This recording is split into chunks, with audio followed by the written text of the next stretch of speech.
Welcome back, and today we have another interesting ECU to have a look at.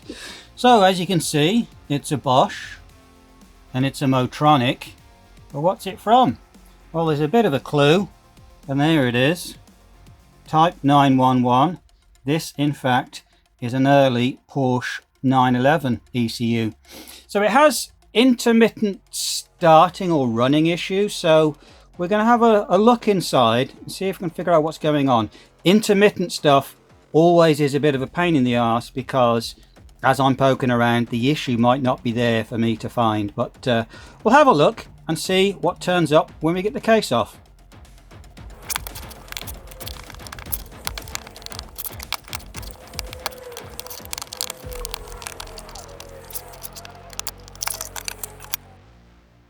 So we're halfway in now. We've got the lid off.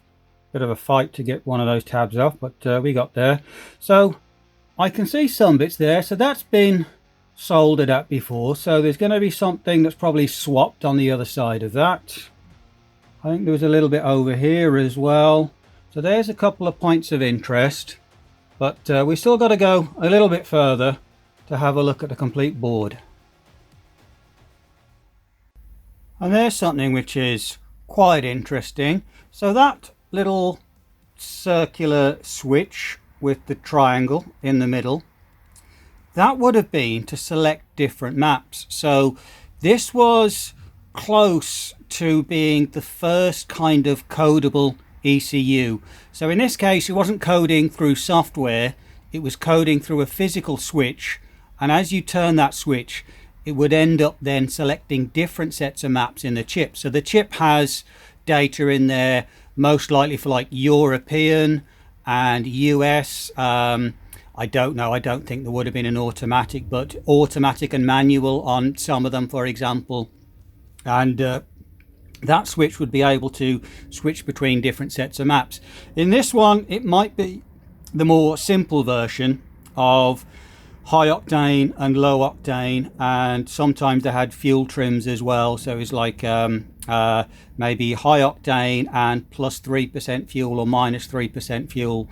Some of that stuff is probably lost to history now, but I guess maybe some of the Porsche fans would know exactly what each one of these different settings would have been.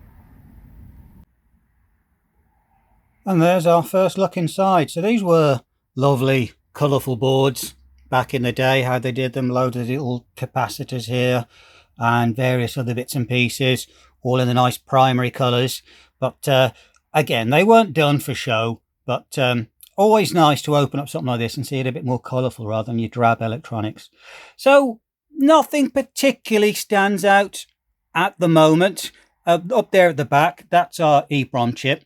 So that's going to be where all the maps are and the data and stuff like that. And that's nicely sitting there in a socket. We have one of these is going to be the main processor, probably that larger one. I would need to check some of those numbers. And we've got various other logic ICs there doing bits and pieces. The timing crystal there under the, I suppose it's a very tall fella. This one here is a timing crystal hiding underneath a little plastic clip. Then into this board, we have voltage regulators and capacitors. This big device over here, I think that one's a Darlington transistor. It's kind of like the early generation of a sort of a MOSFET, where you'd have one transistor would turn on, then a larger transistor, and that would then be used for switching on the coil power to get your spark. We've got a couple little chips over here. Could be to do with injectors or so on. If this one would do, I suppose it would be the complete fueling and spark. You did have different ECUs. Some of them were, I think Jetronic was just fueling, and some of them then they'd just be using a distributor for the spark. But this one, I believe, does the whole lot of it, fuel and spark together. So we'll have a bit of a look round and see if anything turns up. And there's the bottom side of the board. So to get that out, 4 screws around here. These sit on these little standoffs, so remember not to lose those things.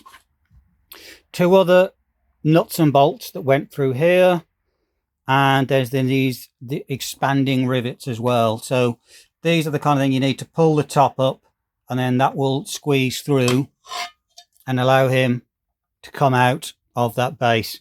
And it is pretty grubby in there, but that mainly looks like sort of oil traces and just dirt and grime and stuff from years, rather than this sort of white chalky corrosion you get from damp. So there's plenty of bits and pieces to be going through now. There's a lot of joints here. It's intermittent is the kind of thing that we're kind of suggesting maybe there's a cracked solder joint somewhere. There's one over here, if it'll focus. That looks a little bit dodgy to me. Someone's been in there before. But yeah, a lot of these now to be sort of going through and checking and see if anything just stands out.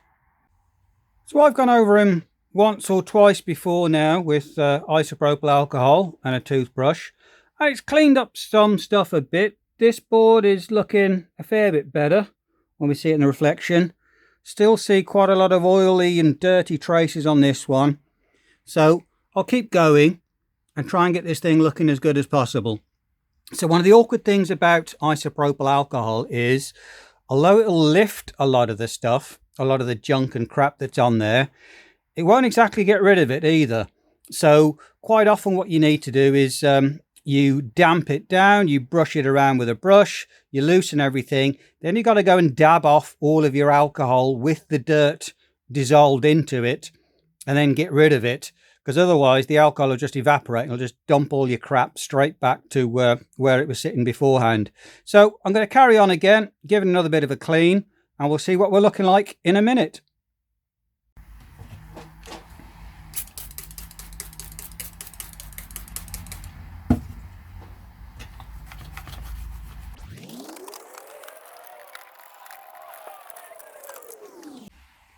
Well, we're a lot cleaner now.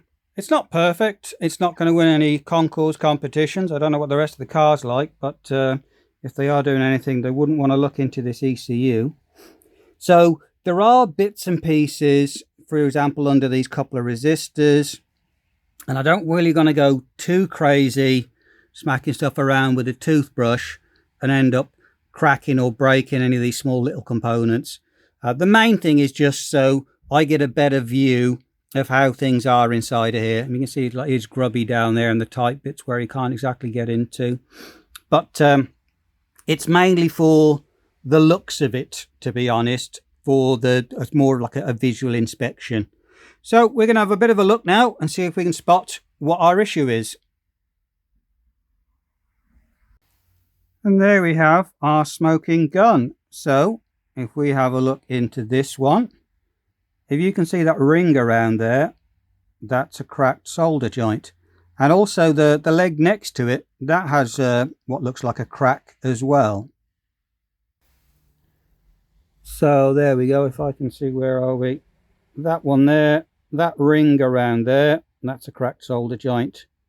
And that was the one we were looking at before from the other angle, that crack around there. So we've got a couple of these. We're going to reflow these, clean some of these up. That one there looks, he looks like he's been hand soldered. Where is he? He's there. This big thing. There has been some other bits and pieces I have seen in here somewhere. Where was it now? The main timing crystal. That would have been on this board. And I think, was it those legs? Yep. That's him. There was some flux around those ones there. That's the timing crystal. So that big wide pad there is the processor. The timing crystal sitting there, and you can see there's two black studs, which was the case around it.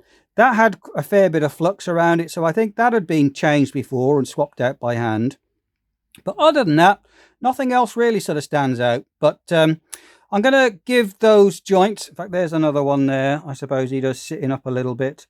I'm going to go around over these joints, reflow a few of them now, clean them up, add a bit of flux, get them nice and shiny, and I think that should do the job. So to sort out a cracked joint like that, one of the things you can do is just reheat and remelt the solder.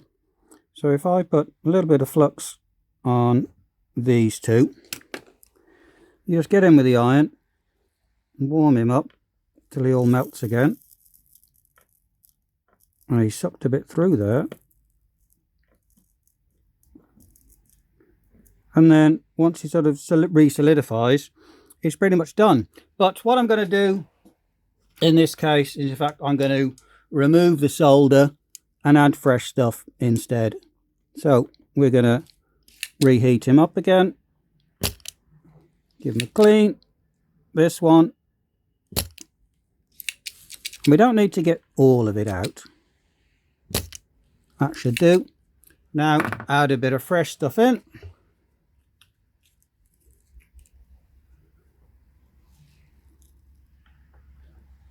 Come in from the back, touch the leg and the pad, feed our solder in,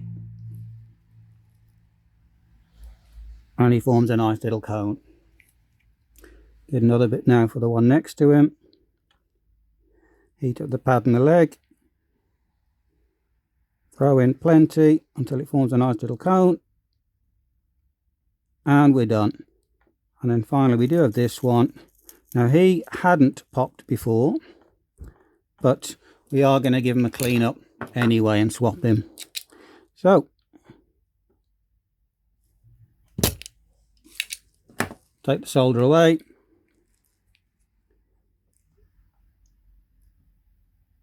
add new stuff in, and there we go. So I'm going to go over now the rest of this, tidy up some other bits and pieces, give him a clean up. I can see a little solder ball sitting just there, for example. Get rid of him. So I'm going to go through the rest of it now, tidy up what other joints I see, get rid of little bits and pieces, like there's a little bit of blue fluff that I have, and then I'll show you what it's done when we're finished.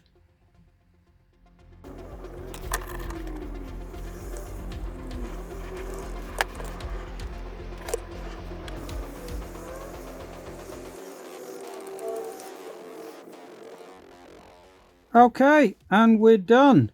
So I've gone through and I've mainly been concentrating on the larger stuff. I think that there is, yeah, that's our that's where our coding switch or a variant switch comes in. I've gone over the ribbon cable. I see them all nice and shiny now. That was the crystal one. I've reflowed that.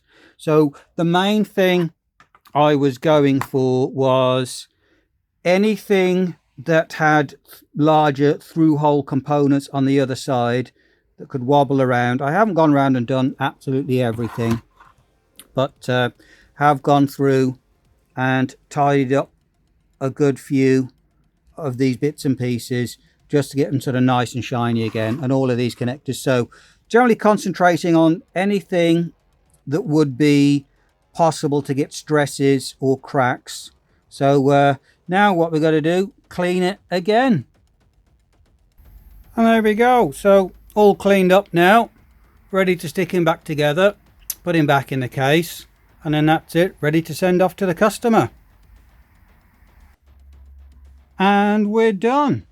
So all in all, that was a bit of a tier 1 job, fairly simple, but yeah, I think it's the kind of thing that most people could have a crack at. Worth a shot if you have something like this, a Motronic that's got some issues. Check around for some crack joints, as who knows, that might be your problem. So thanks for watching, like and subscribe and all that kind of jazz, and I'll catch you on the next one.